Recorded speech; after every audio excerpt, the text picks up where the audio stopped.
This is CNN Breaking News. We have breaking news, and it is sad news to report today. Comedian Jerry Lewis is dead at the age of 91. You'll remember he was best known for his iconic movie roles like The Nutty Professor and for all the signature slapstick characters during his run with Dean Martin.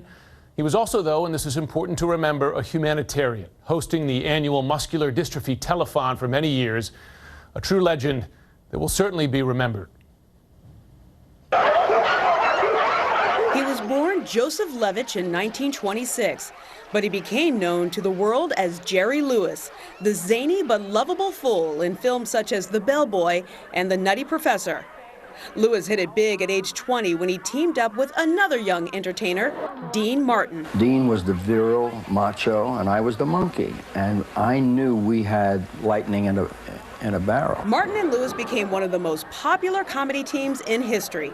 Thousands of sold-out performances, 16 hit movies, and dozens of radio and TV appearances. On his own, Lewis signed a 7-year, $10 million contract with Paramount in 1959. At that time, it was the largest contract ever between a studio and performer. Lewis went on to act in or direct shows and movies for several decades. He later offered this advice to fellow entertainers. Be a hit. Score. Get the audience laughing and happy. That's the secret of success in this business. He didn't just make audiences laugh. Lewis used his fame to make a difference, taking up the fight against muscular dystrophy. For more than 4 decades, his annual Labor Day telethons helped raise more than $1 billion for research and treatment, and almost always ended with his signature song, You'll Never Walk Alone. Walk on with hope in your heart, and you'll never walk alone. Lewis struggled with his own health problems over the years, including prostate cancer, type 1 diabetes, pulmonary fibrosis, and heart disease. It's been a long, grueling ride. I've ingested more than 24,000 pills. But through it all, he kept his sense of humor. You better laugh at it, because the alternative is not funny. Indeed, sad news, not just for the entertainment industry, for the country. A legend I think many of us grew up with. We were learning today that Jerry Lewis died peacefully at his home. He was surrounded by family.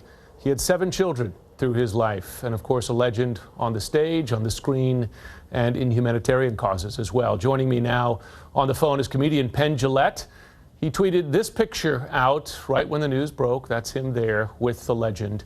Penn, thanks so much for taking the time to join us today. I just want to ask you yourself, someone who's an entertainer, a comedian, what do you remember most about Jerry Lewis? Well, you always have to say, no matter how much you want to talk about what a humanitarian he was and how long his career was in show business, you've got to lead with the word funny. I mean, I didn't get to spend as much time with Jerry as I wanted to, and he was always very emotional when he was that much of a hero and a legend. But I remember flying with him, on the airplane flying into Vegas, I think from LA, just a little flight, and every single person that was anywhere near him was just laughing hysterically. He had glasses in his mouth and putting his seatbelt on wrong and doing physical comedy and just yelling and just crazy and full of life. And this was when he was, in his 80s and just making the whole airplane happy. I mean, that little clip you had of him saying, make people happy, make people laugh. There's this sense where a comedian being on all the time is supposed to be a negative thing, and I guess it can be. But with Jerry, he was on all the time, and that made life worth living. And you mentioned it there, that with Jerry Lewis, it was the timing, it was the voices, the characters, but he was always such a physical comment, the falling, just the facial expressions, really unforgettable. Yeah, he just was completely funny all the time in this kind of very, very pure way. I mean, it's just I'm just going to say it over and over again. He was just deeply funny every second. I mean, when I first met him, I kind of tried to be cool and tried to be kind of above it. You know, he's the old school and we're the new school, you know, way back then. And you just couldn't do it. I just fell to pieces my whole childhood. I mean, everything I considered to be funny was built by Jerry. And because I've been part of a comedy team for 42 years, Martin and Lewis, you know, Teller and I studied everything about them, watched every single appearance we could see, listened to everything, watched all the movies. I mean, comedy teams are an important part of America, and they were the biggest there ever was. I mean, they are the biggest, most important team, and it only lasted 10 years. It was 10 years that changed everybody. I was going to ask you that, particularly you as someone who's made his name as part of a comedy team, a partnership. What you learned from Jerry Lewis, certainly from that famous partnership with Dean Martin, what you learned from their partnership, but also what yourself and fellow comics learned from him. What were his innovations? Well, you know, you could really, you don't even have to get abstract about this. He invented techniques. He invented the video tap that allows people who are in movies to direct them. I mean, he is the one that allowed us to watch playback in film. I mean, he invented that. There's a lot of just ways that comedy movies are made that were entirely invented by Jerry Lewis. I mean, you go to the Bellboy and the Errand Boy and the Caddy. Well, Caddy he didn't direct, but once he starts directing himself, all your kind of comedy director performers, you know, all come directly from Jerry Lewis. And also the way he used the frame. I mean, there's a scene, and forgive me if I'm wrong, I think it's the Bellboy where he's in an elevator, and it's just this close-up of the man with a toothpick and Jerry. And it's just using the frame of the movie for comedy in ways that had not been done before. I mean, he understood the close-up. He also understood breaking the fourth wall. There's a thing he does where he, at the end of one of his movies, goes over a balcony and then shows that it's fake. He showed behind the scenes. It was just very, very innovative, really smart, and constantly funny.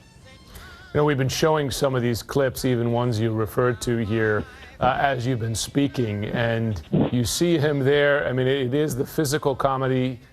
Didn't have to utter a word to make you laugh, which is just an enormous talent in the field. Yes. I wanted to ask you just for our viewers at home who wouldn't know what a video tap is, explain how that worked, that he allowed it so that he and others who followed him could direct themselves, in effect, in comedy movies. Well, I'm sorry I didn't explain that better.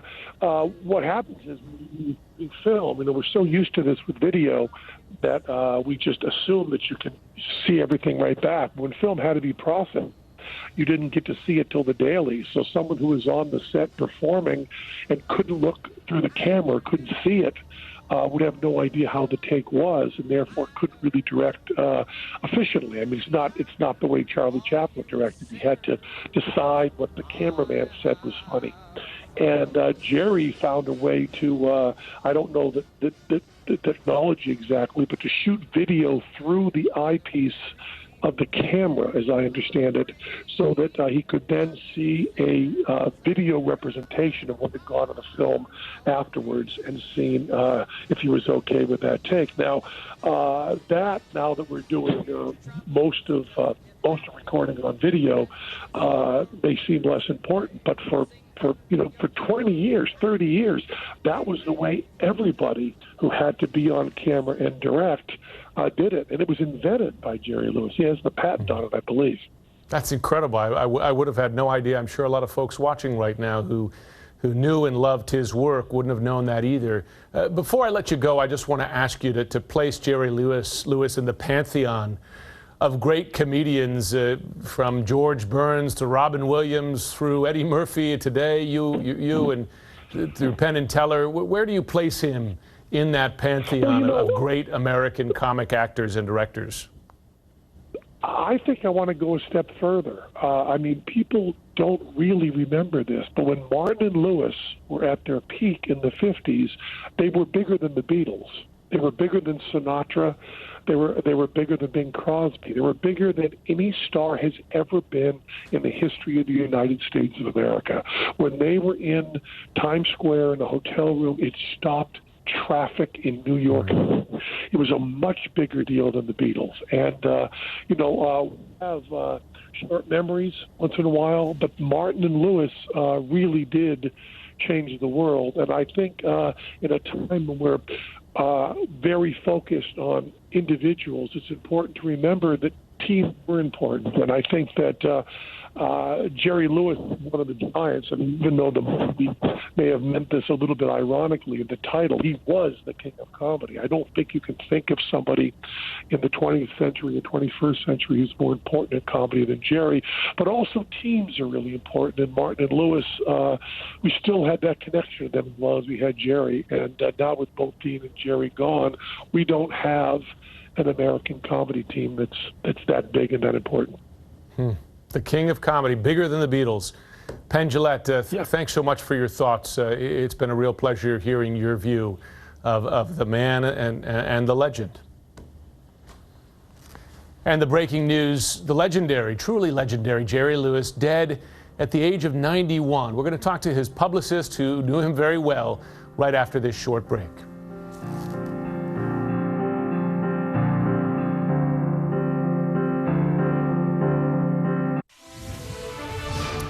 And our breaking news, Jerry Lewis dead today at the age of 91. A true comic legend for decades, but also a humanitarian known for those annual telethons for victims of muscular dystrophy. He did a lot of great work during his time. So sorry to see and report his passing today on CNN. Joining us now on the phone is Candy Kazzo. She's the publicist for the late Jerry Lewis. Candy, thanks so much for joining us today. I wonder if you could just tell us about his final days and weeks. We understand that he was surrounded by family as he passed today. Yes, that's correct. He passed away peacefully at his home in Las Vegas earlier today with his family by his side. Now, had he been ill in recent weeks? Was the family preparing themselves for this? Well, he had been slightly ill and spent some time in a local hospital, but came home and was planning on making some on-stage live appearances in the future. So things turned rather quickly, unfortunately, and at the age of 91 as well. It happens, it does. Goodness. So he was still planning live performances. That seems very much in fitting with his character and his career. Most definitely, yeah. He was not a quitter. He had plans to go back to New York to do a stage appearance, and also had plans in Las Vegas as well, returning the stage in January of 2018. Planning that far ahead. Candy, I wonder if you could help folks at home understand, and I know this goes back, he did his first Muscular Dystrophy Association fundraiser back in 1966, so a good 50 years of history there. Can you explain what led him down that path? I really can't, because that was something that he kept very much to himself. I know he was asked many, many times why he became involved with the Muscular Dystrophy Telethon, and he was very hush-hush. He wouldn't even talk to me about that, so I actually stopped asking, but it was such a passion for him. Most people would only see him for that 24-hour period, but it was a full-time job for Mr. Lewis. The prep to put that telethon together was 3-4 months. Plus, he also traveled the world during that year period, visiting all his children, whether they lay in hospital beds or in their homes or in the actual hospitals. He was always there for his kids. And often I would be in his office, and we'd be talking about just general everyday activities, and tears would start to roll down his face. And I'd say, did I say something wrong? What's going on? He goes, no, I was just thinking about one of my kids. So he had such compassion for these children, but unfortunately the audience, the public, never saw that. They only saw that for a 24-hour period, but he lived with that every day, every year since 1966 until 2009.